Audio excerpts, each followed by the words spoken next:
Olá, está no ar o Juventude em Pauta, o programa da TV Assembleia que debaterá temas que impactam na vida dos jovens, mostrando o que tem sido feito para a melhoria da qualidade de vida e as ações afirmativas para a garantia de direitos e desenvolvimento da juventude. Eu sou Fernanda Kintner e nessa edição especial em alusão ao Dia das Mulheres, estamos com as presenças da Coordenadora de Políticas Públicas para Mulheres, Igualdade Racial e Juventude de São Gabriel do Oeste, a Regiane da Silva Andrade. Seja bem-vinda. Olá, Fernanda, tudo bem? Obrigada pela Prazer estar aqui com vocês. Obrigada. E da advogada e vice-presidente da Comissão da Jovem Advocacia da OAB-MS, a Larissa Marques Brandão. Seja bem-vinda também. Muito obrigada. O tema de hoje é o protagonismo da mulher jovem do Mato Grosso do Sul. Lembrando a você, telespectador que nos prestigia com sua audiência, que jovens são aquelas pessoas com idades entre 15 e 29 anos, segundo determina o Estatuto da Juventude no Brasil. Regiane, vamos começar com você. Então, a sua coordenadoria, ela desenvolve ações para o fortalecimento, das políticas públicas e a valorização da mulher. Nos explique melhor um pouco como que é a atuação da sua pasta e como que o jovem está inserido nisso. Bom, Fernanda, a minha coordenadoria ela é atípica, em relação a algumas outras que a gente tem. Ela envolve 3 políticas públicas, e eu sempre procuro trabalhar, a gente enquanto coordenadoria, trabalhar a transversalidade dessas políticas, porque afinal de contas nós temos mulheres, jovens e negras, No meu município a gente tem a particularidade de que a igualdade racial ela fica muito em função da questão do reconhecimento do negro, porque a gente não tem outras representatividades raciais, como indígenas, como os quilombolas organizados, que em outros municípios a gente tem. Nosso perfil lá, a gente fica muito em função, mesmo enquanto coordenadoria de igualdade racial, com as mulheres negras, Então eu consigo trabalhar muito bem essa transversalidade no cotidiano da coordenadoria, porque o público, ele está envolvido com essas 3 políticas públicas, Então para mim fica até mais fácil. Por isso no ano passado a gente, enquanto gestão pública, o prefeito optou, porque essas coordenadorias elas eram em separado, porém elas não estavam ativas, não estavam funcionando. Então, para dar a celeridade que precisa, optou-se por fazer um outro projeto de lei, criando então essa coordenadoria mista, para poder otimizar o trabalho. E desde então tem fluído muito bem as coisas. A gente está em fase de organização dos nossos conselhos de classe. Eu já tenho conseguido, com a parceria com as subsecretarias de Estado de Mulher e de Jovens, já para agora abriu várias ações no município, com cursos de qualificação para os jovens. Nós vamos ter esse ano 2 conferências, Lá em São Gabriel vamos realizá-las agora em abril, as 2, tanto a de Direitos da Mulher quanto a Conferência de Juventude, já nos preparando, para as outras conferências estaduais que vão ser aqui da Mulher em junho, no estado.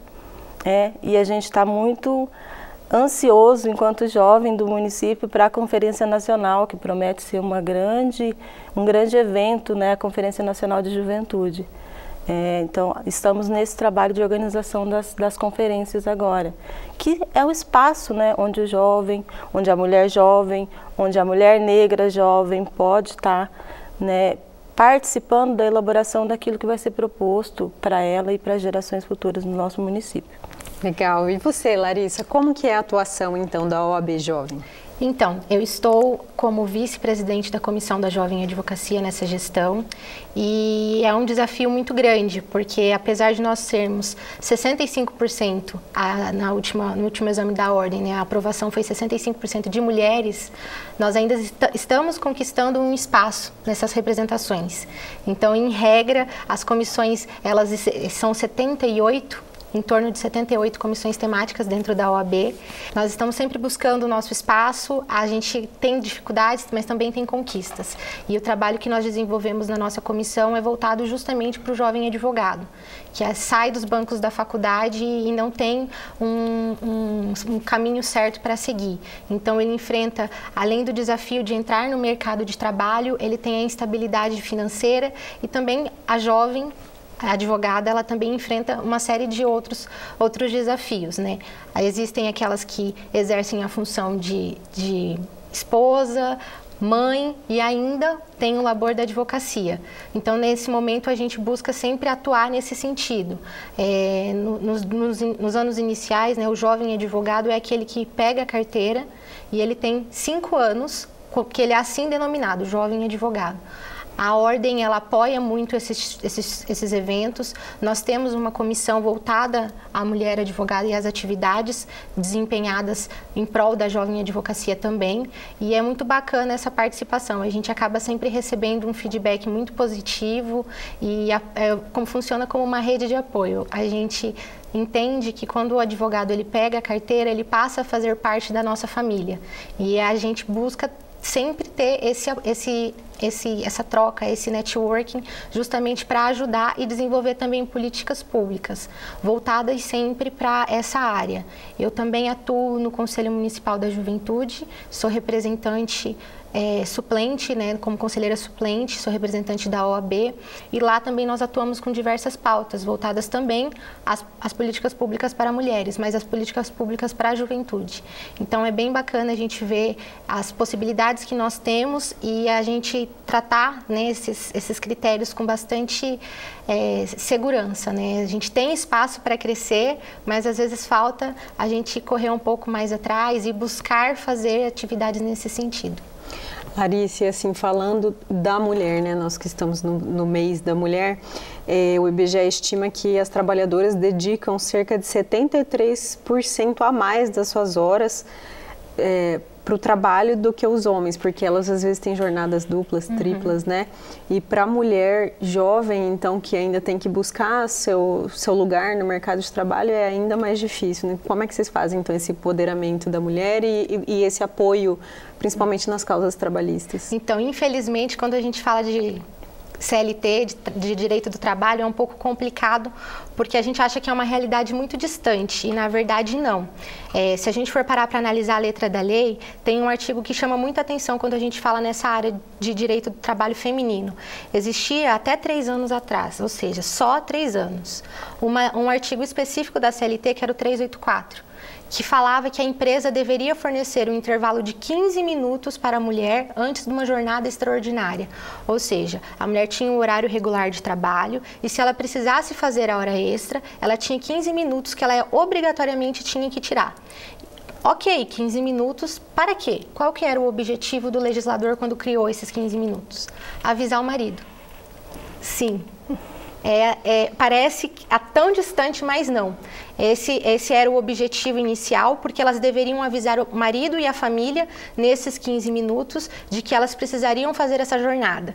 Então, é até complicado você analisar, porque se você parar para pensar, o artigo 5º diz que homens e mulheres são iguais perante a lei. E automaticamente nós temos num Código de Lei Trabalhista um artigo que fala que a mulher tem que tirar um intervalo feminino. Então, assim, é um pouco complicado, mas assim, tiramos, não foi uma supressão de um direito, é uma isonomia. Então, nesse aspecto, a gente ainda precisa muita luta, muita batalha. Tem uma recente pesquisa que diz que aqui no Mato Grosso do Sul as mulheres recebem 23% do salário dos homens, exercendo o mesmo trabalho, tendo a mesma formação, a mesma capacidade técnica. Então, por quê?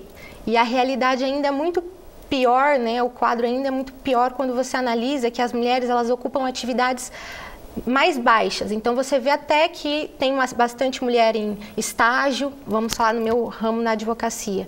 Nessas grandes empresas, a gente acaba vendo escritórios massificados, por exemplo, em São Paulo. As mulheres, elas exercem, são maioria, nos estágios. Mas quando você coloca um advogado júnior, um advogado sênior e sobe ainda mais para o quadro societário, compõe um número muito menor. E por quê? Porque automaticamente a empresa ela exige, como um dos critérios dessa ascensão, que a mulher tenha uma dedicação exclusiva. Então, o que seria uma dedicação exclusiva? Não existe flexibilidade. Não tem, vou levar o filho na escola, ou meu filho passou mal, ou tenho que ir numa reunião de pais. Então, a mulher ela não existe sem essa figura. E não tem como você desassociar. Não tem como ser mãe das 8, das 7 da meia-noite às 6 da manhã e das 8 às 18 ser advogada ou ser qualquer profissional.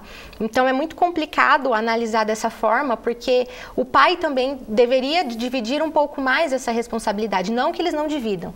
Graças a Deus a gente tem um panorama bem melhor, os homens estão ajudando, estão tomando a frente, estão fazendo atividades domésticas. Na minha casa, por exemplo, meu pai nos ajuda, somos uma casa com 3 mulheres, então meu pai é minoria, mas isso facilita, mas ainda não é a realidade. É só com uma mudança de mentalidade que as empresas precisam ter, a questão da licença maternidade, da amamentação. A mulher não é só no momento da gestação que ela precisa de auxílio, na volta, na readaptação. Existem espaços hoje que empresas que estão buscando ampliar a questão da licença, fornecer ao pai também, ou na volta da mãe com a questão da amamentação, ter espaços para que a mãe possa levar o filho. E assim, uma coisa que muito me alegra é ver que aqui no Brasil a gente está tentando. Hoje, estamos no mês de março, mês alusivo, e recentemente a capa da Forbes foi uma mulher 40 semanas de gestação, co-founder da Nubank, ou seja, uma empresa que só está crescendo cada vez mais.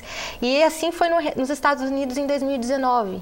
Então, assim, estamos caminhando, é um processo, não vai ser da noite para o dia, a gente precisa mudar muito a mentalidade. A mulher, ela pode ser o que ela quiser, não é por ser mãe ou ter outras responsabilidades que ela vai deixar de exercer a função, ou ela é menos ou mais competente. Nós temos essa qualidade de fazer muitas atividades, de associar funções, é só a questão da organização. No direito a gente vê, se eu estou aqui hoje é porque homens precisaram levantar para eu poder sentar no lugar que foi ocupado por eles, que não poderia ser ocupado por mulheres antes.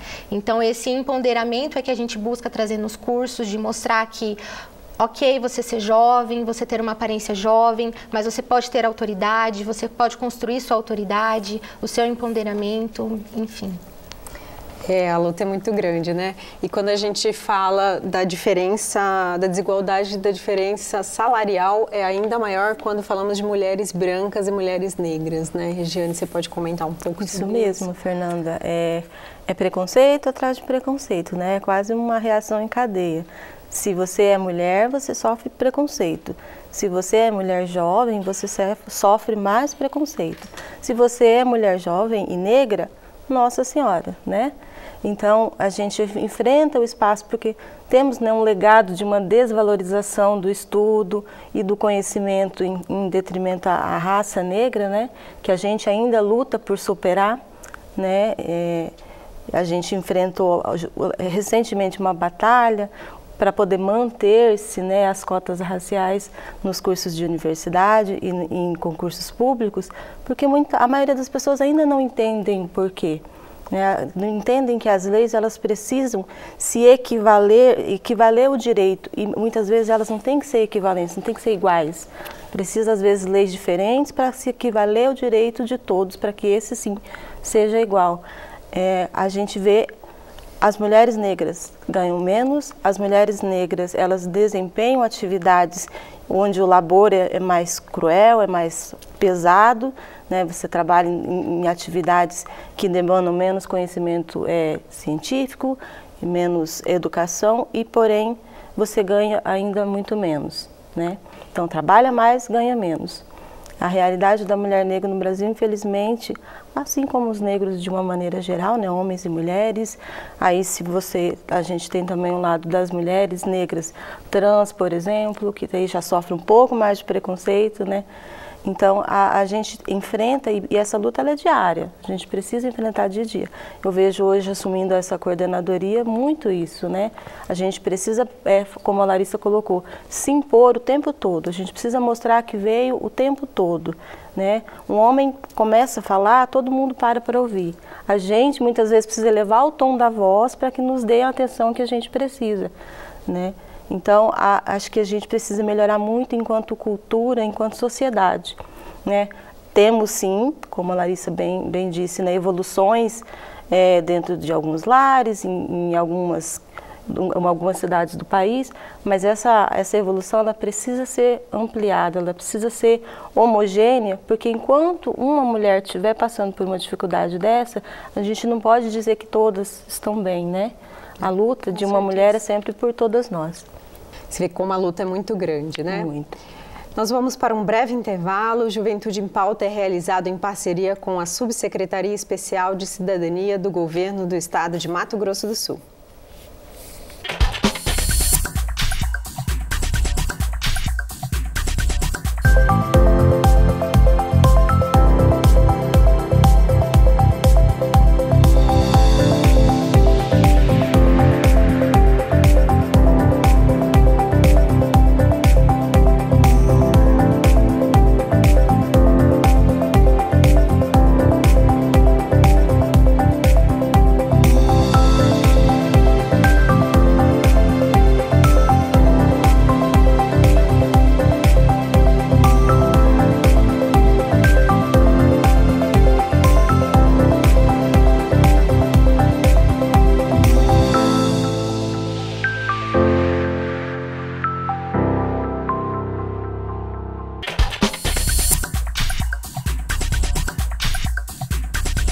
Estamos de volta com Juventude em Pauta, um programa especial para o mês da mulher.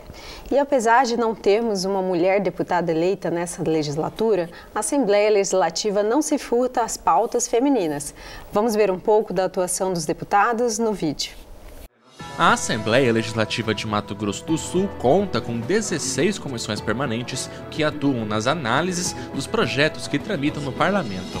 Entre elas está a Comissão Permanente de Defesa dos Direitos da Mulher e Combate à Violência Doméstica e Familiar, que analisa o mérito e o conteúdo de cada projeto que envolva o tema. Outras 26 frentes parlamentares estão em atividade no Legislativo, em conjunto com entidades e a sociedade civil, com os objetivos de discutir, propor e ampliar projetos e ações para políticas públicas.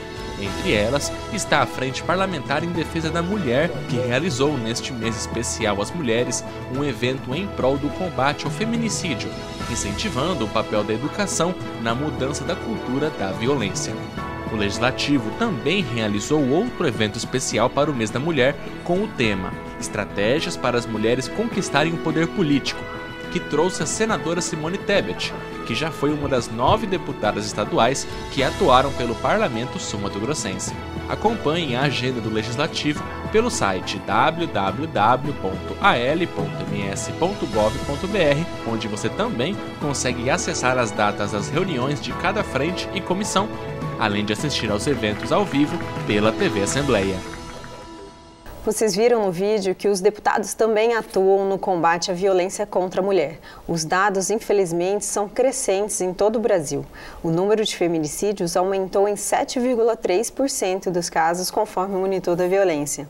Já os dados da Coordenadoria da Mulher do Tribunal de Justiça de Mato Grosso do Sul divulgam que em 2019 foram registradas 96 ocorrências de feminicídio e em 54 casos as vítimas foram agredidas na frente dos filhos.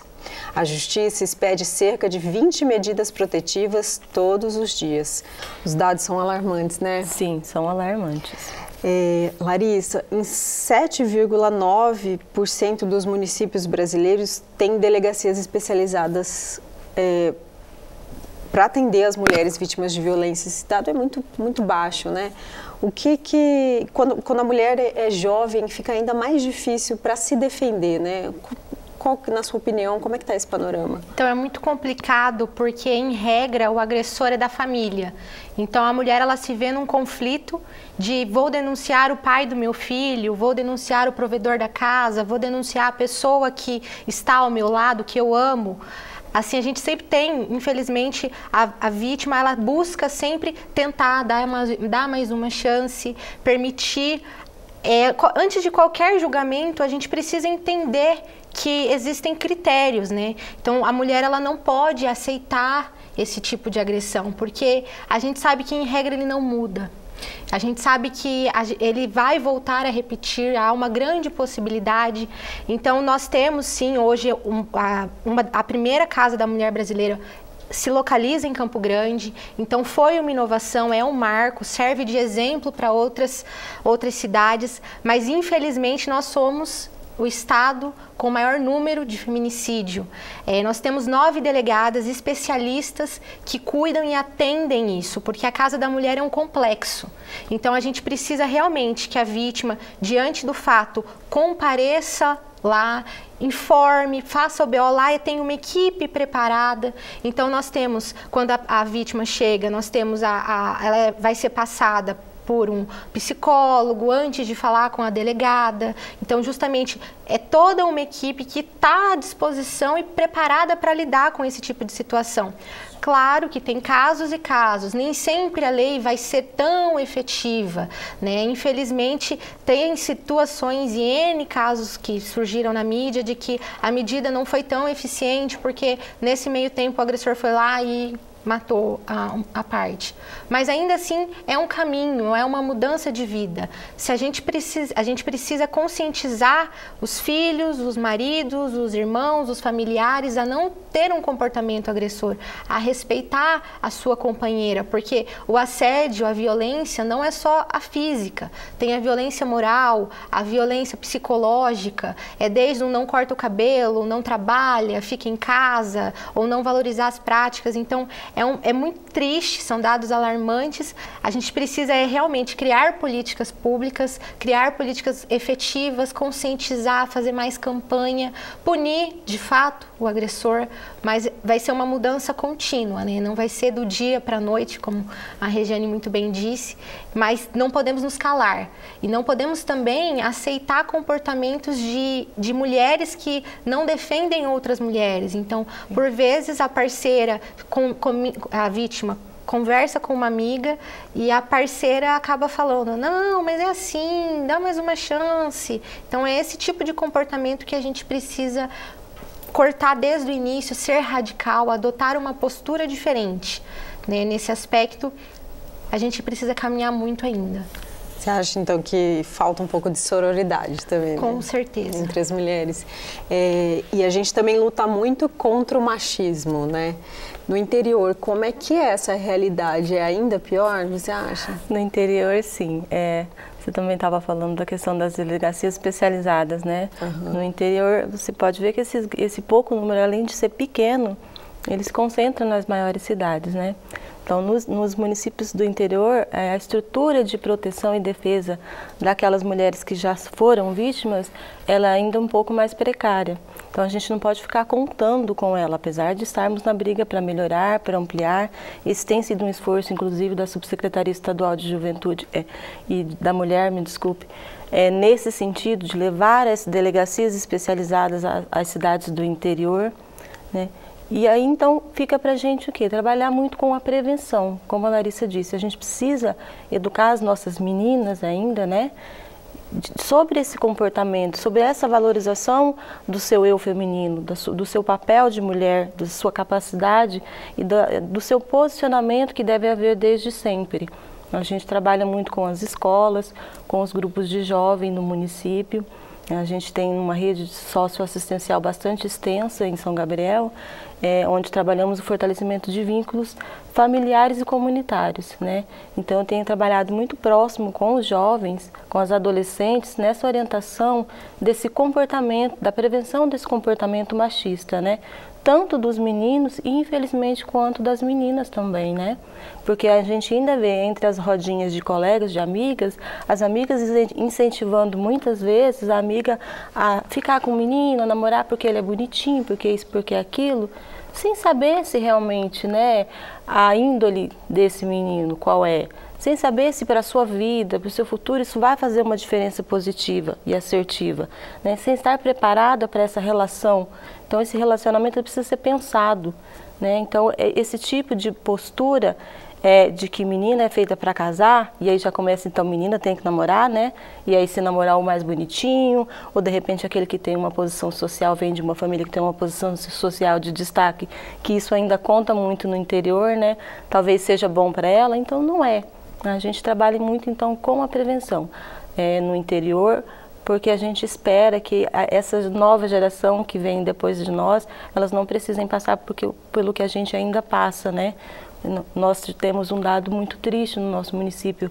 Um dos 6 feminicídios desse ano foi em São Gabriel, né? Uma menina de 19 anos, né? Que já se viu presa a essa rede que se instaura quando você começa um relacionamento muito jovem, acaba sendo mãe prematura, sem estar preparada para aquilo, sem ter nem saído de casa, sem nem ter tido a oportunidade de ser dona da sua própria vida. Você passa das mãos da sua família, de um pai muitas vezes que pode ter tido uma criação machista e não preparado essa menina para ela se posicionar diante dos homens, então sai do berço da família para o lado de um companheiro que muitas vezes vai vir ser o agressor e vai ceifar a vida dessa menina. Então, o interior a gente precisa trabalhar muito e cada vez mais fortemente com a prevenção, que é o que nos fortalece enquanto seres, né? Enquanto eu feminino, enquanto mulheres. Realmente, essa prevenção no Mato Grosso do Sul também é incentivada por leis estaduais já aprovadas. Temos uma lei do professor Rinaldo que leva a divulgação ainda maior da Lei Maria da Penha para as escolas. Isso. Temos também uma lei do Pedro Kemp, que é de ações para o combate ao machismo também nas escolas e perpassa por isso, né? Acho que a mudança da cultura da violência vem muito do combate ao machismo. Isso, todas essas leis nós implementamos integralmente no município e ainda buscamos outras atividades complementares, né, para justamente trabalhar essa prevenção. Tá joia, eu vou agradecer muito a presença de vocês. Obrigada, Regiane, por ter vindo, por ter aceitado esse convite. Obrigada, Fernanda, pelo espaço. Estamos à disposição do município de São Gabriel para trabalhar em conjunto com a Larissa, da OAB, né, para a gente fazer mais ações, mais projetos, para a gente poder levar para as nossas meninas, para as nossas mulheres um futuro muito melhor. Joia, obrigada também, Larissa, pela presença. A gente vai deixar o Instagram aqui da OAB Jovem, para quem quiser saber mais. Gratidão pelo convite, pela oportunidade, é sempre um prazer falar sobre isso. A nossa luta, como disse, é só o começo, mas a gente pode ocupar realmente o espaço que a gente quiser, somos capazes para isso. Agradecer a oportunidade novamente. É isso. Vale lembrar a você, telespectador, que nos assiste pela TV Assembleia, que o Estatuto da Juventude no Brasil assegura a todos os jovens um direito de viver em um ambiente seguro, sem violência, com igualdade de oportunidades nas mais diversas áreas. O Juventude em Pauta fica por aqui, um programa em parceria com a Subsecretaria Especial de Cidadania do Governo do Estado de Mato Grosso do Sul. E saiba mais sobre a atuação do Legislativo sobre esse e outros temas, acessando o nosso site pelo www.al.ms.gov.br ou assistindo aos programas da TV Assembleia pelo site, YouTube ou canal 9 da NET. Até a próxima!